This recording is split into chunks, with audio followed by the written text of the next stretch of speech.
Today's video is sponsored by Surfshark. Well, I got the results of my test back, and I'm positive for everything!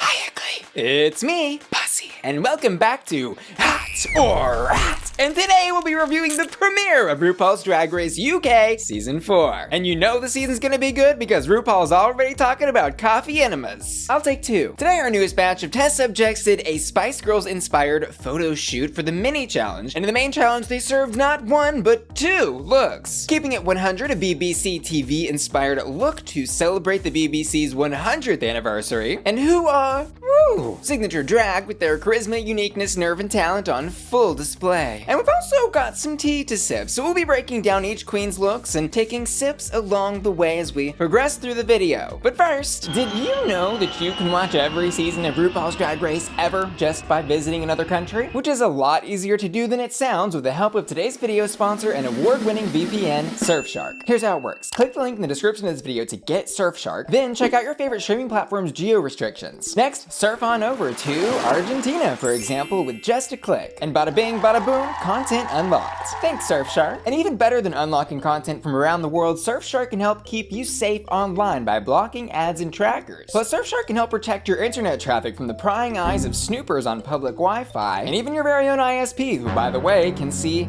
everything. And Surfshark is the best VPN out there because it's got what? Unlimited device login. Plus there's no risk in just trying it out because Surfshark offers a 30-day money-back guarantee. And when you click the link in the description of my video and use code BUSSY, you'll get 83% off and 3 extra months of Surfshark for free. That's code BUSSY to get Surfshark for 83% off and 3 extra months for free. Thanks Surfshark for sponsoring today's video. Now grab a knife and have a slice. First up, it's Cheddar Gorgeous. Cheddar is a queen who, if you didn't notice while watching the episode, is highly respected in the UK drag community. Pretty much every queen had something to say about her, whether it was she was the first queen they ever saw, or RuPaul herself saying that she was paying respects to her. But of course, with all of that comes great expectation. Mother did not disappoint though. For the BBC Runway, she came out as the BBC test card, which is basically, from what I understand, the screen that was broadcast as a placeholder when the BBC went off air. And what I mean by that, for my Gen Z audience watching, there once was a time, back in my day, that you couldn't just see everything everywhere all at once all of the time. You had to pick up the old TV magazine and tune in at the exact time you wanted to watch your show. And I really appreciated this look from Cheddar because it is immediately weird and different. She took the creepy clown from this title card, became it, and then made a dress out of all those lines, shapes, and colors that are seen throughout the rest of that title card. She's even got some X's and O's from the tic-tac-toe board coming across the top part of her gown. This look is beep hot. And for her second signature drag runway, she continues the theme of showing us exactly who she is, unashamed and unafraid. She describes this look as post-industrial alien non-binary warrior deity, and it's giving exactly that. It's breathtaking, and I particularly love the way she crafted the headpiece and how it captures the light in all of the different angles. It's so beautiful. Why don't you come around and abduct me sometime? This look is hot. Next up, blonde. Jonbers blonde. Okay, side note, how great would the drag name James Blonde be? I'm telling Sailor. Can we text? I am. Let me just tell you something. It's gonna make your night better. What? Think about the drag name James Blonde. Okay. Isn't that great? I feel like I've heard it. I just told it to you. Oh, it just sounds maybe. Okay. Okay, wow. Anyways, Ms. Jonbers was a queen who really proved to be a wild card tonight, and I like that. Her entrance look was giving me a little bit of Lady Gaga and American Horror Story Hotel vibes, and her runways were funky, fresh, and fun. On the BBC TV one, she did Blue Peter. Been a while since I've had a Blue Peter. Oh. Which is, my sources are saying, a British children's television entertainment program. And not only that, it's the longest running children's TV program in the world, having been broadcast since October 1958. But back to Jonbers, her homage to Blue Peter took the blue ship logo and turned it into not only a custom purse, but used it as the basis of inspiration for this kind of Barbarella meets 60s meets little dolly dress. I think it's really cute. I love the applique on the bottom of that skirt hem. The only thing I changed about it, I think, were those stark white stockings, which I get were part of the era of fashion that she's going for, but they just felt a tad plain on the bottom part of the look, but I do still think this look is hot. And for runway number 2, what was that? I love the story behind this and how it represents not only who she is as a queen through fashion and style, but also who she is as a person behind all the dragon makeup of it all. This is her dad's old motocross gear, which she's deconstructed and reconstructed into something beautiful and interesting to look at. Girl, I caught the heat coming off this exhaust pipe and it was hot. Next up, what's up, Doc? It's Fil. She had the charisma, uniqueness, nerve, and talent to walk in with not 1, not 2, but 3 carrots on this look. Needless to say, can't wait to get filled up this season. For her BBC runway, she did Pudsey Bear, who's a fictional mascot character for the BBC's charity Children in Need, and our mission is to help ensure every child in the UK is safe, happy, secure, and has the opportunities they need to reach their potential. And I love everything about Fil doing this reference and the charity itself. However, the look for the RuPaul's Drag Race runway, I don't think reached its full potential. Her interpretation of Pudsey Bear is quite literal, and there are some elements of it that feel a tad too crafty. For example, the Easter basket she's carrying around that appears to just have some polka dots glued to the side. I also think using that single yellow color to construct the dress part of this gown was a bit of a missed opportunity because you kind of lose the shape and fashion of it in those runway lights. The look is adorable but costumey and doesn't really tell me anything about Fil's approach to drag, so I'm going to leave this look with a rat. And for Ru Are You, we do learn a little bit more about Fil. She comes out in a flowy red gown with sleeves and trains and drapery with all kinds of crazy shapes and movement that you can see as she dances down the runway. And I will say, thank God she was dancing down the runway, because this definitely was a dress that needed the performance aspect of it so that she didn't just look swallowed in fabric. And she tells us that red is really important to her because in the Chinese culture, it represents joy and warmth. And for what this look is and represents, I think it does a much better job of filling us up on Fil. However, it felt a tad frantic on the runway, and I think small design element changes could have really enhanced this look. Like for example, doing some cutouts where there's red mesh fabric on the bodice area to give a little more contrast to the look. All things considered though, I think this was an effective look, so I'm gonna give it a safe 3 flame hot. Next up, Sminty Drop. Sminty Drop. And girl, she is here in episode 1 to stake her claim on the title of Look Queen. My God. Absolutely loved what she did in her entrance. This look is striking, and I love the play of the soft white and pastel blues, contrasting the severity and drama of the horns all over this look. And on the runway, oh my God. Her BBC TV runway is giving homage to Antiques Roadshow, which I thought was a brilliant conceptual choice, because after all, this is an international audience with an international judging panel. And the judges like Ru and Michelle and audience members, such as myself across the pond, immediately know what she's doing. For those of you that may not know though, it's a show where everyday people can bring in antiques from their attics and have them evaluated for their true worth. Like this woman getting her Tang Dynasty marble lion statue evaluated for $120,000 to $180,000. My personal favorite item ever brought in though is the "Oi mister, you me dad" doll. JK Kimura, it's just a meme. Anywho, Sminty is giving us lamp, and I love antique lamp. Yo, seriously, this is one of the finest pieces of fashion and drag artistry to ever hit the RuPaul's Drag Race runway. And I'm not joking, bitch. What would be the base of the lamp is deconstructed into armor pieces, creating a bodice, side guards, and of course she's got the beautiful pastel blue lampshade atop her head, which is preventing her from even getting through the runway door frame. What I love most though is this look is distinctively Sminty, and we don't even know that much about her yet. And in a way, this look is kind of hauntingly beautiful. In fact, I'm quite tempted to give this lamp a rub to see if a genie comes out. This look is hot. And for her second look, she proves she is the queen of limbo. I can only hope that, just for the drag and drama of it all, that she struggles to walk through those runway arches every single episode. Beauty is pain, after all. And this look is just as beautiful and strikingly, distinctively unique as the first. The headgear, the dedication to the look. Your Honor, I testify with my right hand up to God, she is serving. This look is a little French Renaissance, a little Tudor, and 100% to our queen of limbo, I give this look a hot.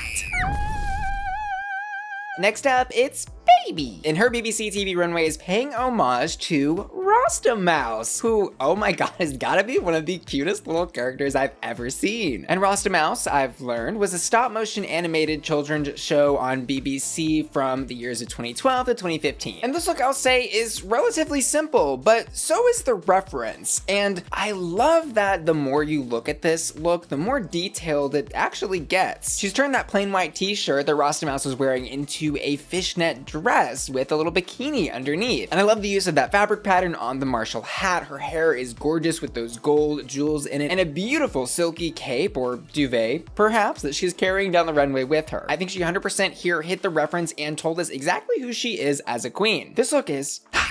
And for her, Ru Are You look, she says she wanted to look like her nan's sofa. I love the different textures and shapes that she used. And this look, I want to contrast a little bit with Late Fil's because they both are solid red looks. However, I think Baby's was a lot more successful because she was able to play with some cutout pieces like in the back. And I love the way that puffercoat material was a shinier texture, really allowing the runway lights to play and reflect and really show off the silhouette of her body. Puff, puff, pass, out. This look is hot. Next up, our very own Scandinavian model, Dakota Schiffer. Hardly know her. Really, we hardly know her. It's the first episode. And Miss Dakota, as she says, is proudly representing the trans community for the first time on the UK franchise. She also says, though, she has a lot of unique perspective to offer. And I agree. I think her take on fashion is from a very unique perspective that I quite enjoy. However, the execution in this episode was not as good as her Instagram photos are. But let's take a look. For the BBC TV runway, she did Anne Boleyn in Horrible Histories, which by the way is a sketch comedy show that was broadcast on the BBC TV from 2009 to 2014, parodying, well, horrible histories. Like for example, the execution of Anne Boleyn on display here for her runway. And this look, like Dakota, is very cute. However, it doesn't have a lot of depth. There's just not many layers to this look besides, yes, it's giving Anne Boleyn, but make her sexy, and yes, she looks good. However, where is the part of this outfit that distinctively says Dakota Schiffer and could not be worn by anyone looking to simply dress like Anne Boleyn? It's just a little too safe and a tad costumey in that sense, so I'm gonna give this look a And sadly, Dakota makes the same mistake twice in this challenge. Her second runway for Ru Are You just doesn't have a lot of layers. You know, like an onion would. Where are my ogres at? Let me hear your onions clack.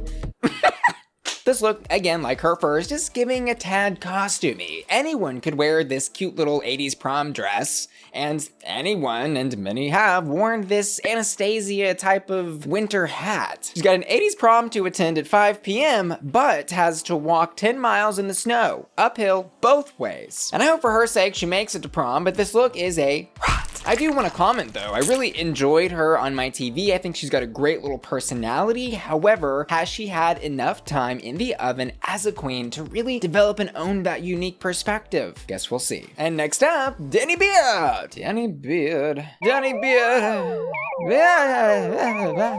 Who, as we find out, a little behind the scenes tea and drama, came in first in a drag competition versus Pixie Polite, who came in second. Fun fact, she apparently also has competed in Britain's Got Talent back in 2016. For her BBC TV runway, she is doing Mr. Blobby, who, oh my god, is nightmare fuel. And while the UK loves Mr. Blobby, apparently the US opinion piece writers over at the New York Times in 1994 were writing this about Mr. Blobby. Some commentators have called him a metaphor for a nation gone soft in the head. Others have seen him as proof of Britain's deep-seated attraction to trash.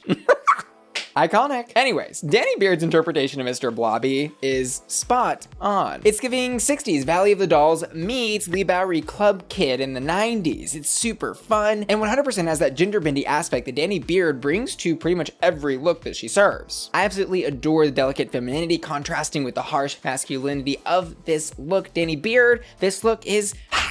And her second runway is also interesting, but I don't think quite as exciting. It's a little Grace Jones inspired, perhaps, with the headgear. I love those metal tones contrasting with the dark PVC shiny pieces of the bodice. Most importantly though, I think in this runway and her first, Danny very clearly staked out who she is and what her perspective is on drag in this competition. And that is so important to do early on and stand out from the rest. This look is hot. However, I will say, 2 looks where you just painted the beard white, and in the promo look, I kind of want to see her use the beard in the look a little bit, other than just painting it white. But that's just me. And next up is Just May, Drag Race UK's favorite #1 Jerry Halliwell impersonator, able to perform her solo back catalog from 1997 to 2003. Kind of.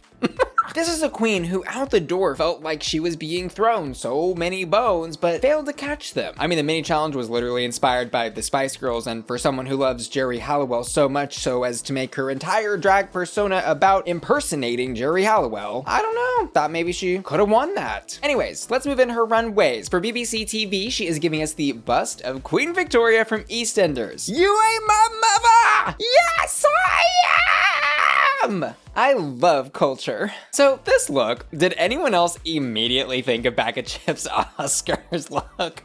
It really was not living, laughing, or loving for me, and the thing is, this could have been really cool. However, she left a little too much to the imagination, or I guess nothing at all, with the bottom part of her look, which was literally just a brown piece of fabric wrapped around her waist. And yes, the character she was doing was literally a bronze bust statue. However, as we've been talking about in these runways, the drag caliber is so damn high on this season that you can't just do a literal interpretation of a look. You've got to take it into your own lane, flip it, twist it, eat it, throw it up, eat it again, and spit it out on the runway for Rupaul and the rest of the fans to enjoy.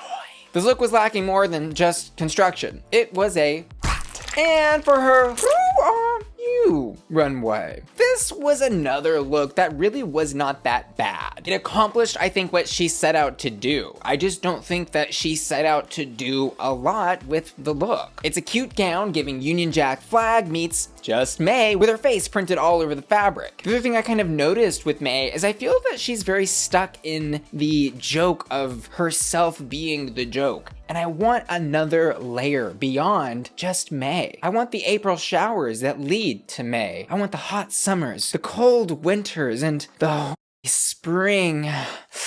Yeah, I'm losing my mind. This look was just a little Ru of the mill. It's a rat. Next up, Copper Topp with 2 P's. And I'll say it now, for someone that calls themselves a top, sure did a lot of bottoming this episode. And first of all, can we please talk about how in the workroom they were bringing up that she's 38 and discussing that age as if it were super old? Girl, that's not old at all. She's young and hung and marches to the sound of her own drum. Here we are for a BBC TV runway. She's doing Julie Walters in the Victoria Woods 2 Soup sketch, which all you really need to know the context for is that Julie Walters is carrying out these 2 soups to some customers at a restaurant and is spilling them along the way. 2 soups! And Copper Topp, I think, did a really great job of giving that old-fashioned, over-the-top, whimsical, campy humor in this runway presentation. All of the elements of the outfit, like the soup bowls on her tatas, are very large and orange, I might add. The collar pieces are big, and the silhouette is larger than life. Everything she's doing is extremely characterized, which is why I was absolutely shocked to hear Michelle Visage talking about how she was looking for ups and downs in the runway presentation. I was like, girl, what? She literally nailed it. And at least she was doing something on the runway that was actually entertaining, while there were some queens who can't even walk in heels yet. Not that we need to name names and compare here, but let's call it like it is. Anyways, I'll give this 2 soups look 2 hots. Her second runway though for Ru Are You, not quite as entertaining for me. And I actually can't show you what's written on her dress in completion because of YouTube monetization policies. Thanks, Susan. But I'm sure you can guess based on what I am showing you, and her reason for putting ginger and that word on her dress were to explain that she is reclaiming these slurs, if you will, that she's been called throughout her life, which I think is a great, powerful message. This runway presentation is also extremely copper, very orange, and over the top of the color ginger that she both calls herself and is reclaiming here. However, this look kind of reminds me of that one runway, I forget the name of the designer that did it, but they had giant words printed across the backs of dresses, and I personally hate when somebody just puts words on a look. Like, what is that? I think runway and fashion are kind of like pictures. They should say 1,000 words. And if they don't on their own, maybe go back to the drawing board. I don't write sexy, talented, and successful across my chest everywhere I go. And in that same vein, I don't want to read your runway, but I sure will. I'm literally the funniest person I know. Oh my God. So I'm gonna give this look a Next up, it's Starlet. And she's very quiet. She's very pretty, but she's very, very quiet. In fact, I'd venture to guess she'd have quite the successful asthmatist YouTube career if she wants it. If you're watching, girl, just a thought. They get millions of views. Anywho, in this episode, we learned Starlet has only performed once in her entire drag career, which honestly kind of shows when she hits the runway, talks to the judges, and even does her confessionals. She feels, as Ru says, timid and unsure of who she is and how she presents. And all of that can be easily learned. It just takes time to open up the shell and taste the meat inside. Her first runway honoring the BBC TV is Patsy Stone from Absolutely Fabulous, played by Dame Joanna Lumley, who is sat right in front of us on the judging panel. And for as shy as our little Starlet is, I think she did a pretty good job of playing up the camp factor of this runway. And I like how the look is giving Chanel tweed fashion meets trashy, gross, and dirty with the panties hanging between the legs, the rhinestoned bottle of age-appropriate liquids, and smoking sticks betwixt her fingers. This look is trashy and absolutely fabulously hot. More importantly though, Joanna herself loved the look, even if she did have to point out that she had the quote only about 90% right, missing the word little on the back of the jacket. Which, yes, I will fairly critique, we did not need the quote on the back of the jacket. Moving on. It is in her second runway where she's playing herself that I think she actually struggled a little bit more. Because for as beautiful as she looks in this Cinderella-esque look, I mean, she looks like a damn near perfect little doll, it was her charisma and nerve that didn't quite shine through. That shyness and timidness overpowered her here, much like it did in her entrance, and like I said earlier, she's gonna really need to open up if she wants to survive in this competition. Pretty only goes so far on the RuPaul's Drag Race track, but yes, this look is hot. Next up, Pixie Polite. Over on the runway for her BBC TV look, move over, OnlyFans, she is giving Only Fools. The context here is she's doing a character called Del Boy from the TV show Only Fools, and according to Wikipedia, Del Boy is often regarded as one of the greatest comedy characters in the history of British television, and for as much as I didn't get this look when I originally saw it, I thought it was interesting enough. And I liked the reveal from that more masculine trench coat to these very cutely styled pants and top with little rhinestones giving some sparkle and shine, and I was intrigued by the drag and drama of her opening that suitcase to a blow-up doll. I would give this look a hot. But for Ru Are You, I wasn't loving this look. I really think it struggled a little bit. Is she a volcano? Is she a cauldron with fire coming out of the top? I don't know what's going on with all the colors. And then finally, when she pulls the rainbow up behind her, I realized that she is the clouds, the sun, and the rainbow. Maybe if it were a double rainbow, I would have liked it a little bit more. This, of these looks tonight on the runway, felt very, very crafty. But I think worst of all, this look told us absolutely nothing about Pixie Polite. Is she a meteorologist? Does she just like rainbows? Is she a kindergarten teacher? I don't know. But I will say, at least in both of her runways tonight, she had a good, solid presentation of self and character, which, among some of these newcomers to drag, I think will take her quite far in the competition, even if we don't know who she is yet. Honey, she's got a big storm coming. This look is a rat. And next up, girl, grab the dinner plate and throw out the salt because black pepper is here. I love this queen. I cannot believe we are only one episode in and already have our winner. She is such a unique face and beauty. She has all of that wrapped up and combined together with an extremely charismatic personality that is both funny and smart. Her references are so great, niche, and broad at the same time. I admit, I stan Black Peppa. How could you not? Anyways, let's start with the entrance look. She walks in and at first I'm thinking, okay, little Club Kid Couture, kind of plain. And then she takes off her face. In my reaction video for this premiere, I had to rewatch that entrance several different times. I was so gooped and gagged. And by the way, you can watch that reaction video and relive some of the best moments of the episode with me by joining my Patreon. That's my members only website where my Patreon family gets exclusive member benefits like early access to my YouTube videos, access to exclusive videos like those reactions, and other unique benefits like having your Patreon icon appear in my videos when you vote on hottest hot polls, like these patrons. And you can join by clicking the link link in the description of this video to visit patreon.com/BussyQueen. See you there. But yeah, for an old cynic like me who's seen 5,000 seasons of RuPaul's Drag Race, this was a truly special moment to enjoy. For her first runway, BBC TV, she is giving us the sequel to Mr. Blobby. And that is a pun I think worth expanding upon, because where Danny Beard gave us the more gender-bendy, masculine Mr. Blobby, I think Black Peppa went in that more feminine direction. I love the giant ruffle pieces that she's used to create that open skirt. It's very Rococo Victorian fashion mixed with modern elements that makes for such an elegant, weird, strange, and beautiful look. I also love the fingers that she incorporated onto this because they reminded me of the hot dog fingers from the movie Everything Everywhere All at Once. The girls that get it, get it. And no, nothing matters, but this look is hot. And for her Ru Are You look, she is giving chocolate. Melanin chocolate, that is. And she says this look is really special to her because she gets to finally celebrate who she is and be proud of that dark skin tone she said she was made fun of for when she was younger. And she not only is able to celebrate herself here, but has such a unique and beautiful fashionable moment on the runway. She looks elegant, divine, and like an ethereal chocolate goddess going down the runway until she loses her headpiece. How's your head? Which turns out not to matter so much. She kind of plays it off as not a big deal, and the judges praise her for it. I think, though, the little headpiece falling off moment might have been planned for a little drama and intrigue, because let's not forget, this is an extremely creative, intelligent, and funny queen who I think is thinking about how to give some interesting TV moments. That's just a theory, though. A drag theory. Anywho, Cadbury's never looked better. This look is hot.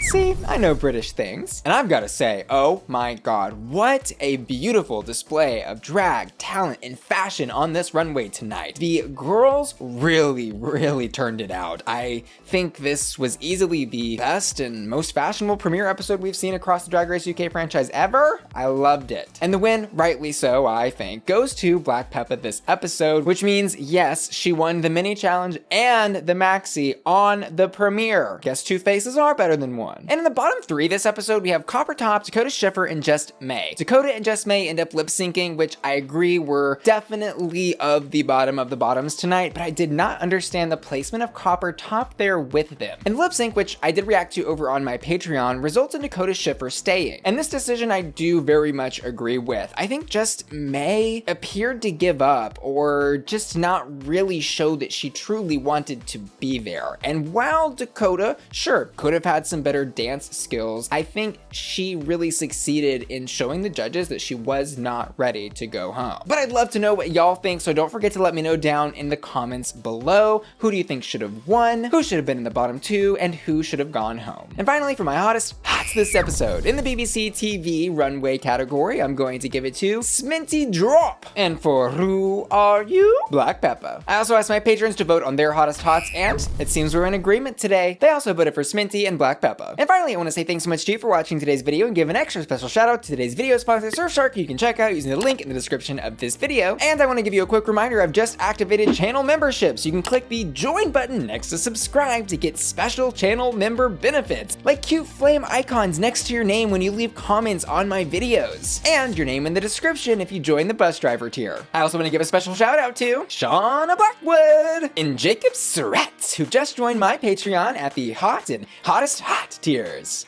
And in the individual, Alicia, Cyrus, Dicky, Fadlisha, Frankie, Hector Simakas, Jeffrey Steenberg, Joseph Kyle Hermes, Laura, Zet, Louis Labrador, Ruff Luke, Mock, Matthew Burns, Matto, Michelle Yorbell, Miss F. Neely, Sailor, Steven, Topher Travis Lundy, Wheelie, and Willentano, who are all supporting me at my Bussy Queen Collector tier. See you later. Love ya. Bye. Is that a spider in my hair, or am I just happy to see you?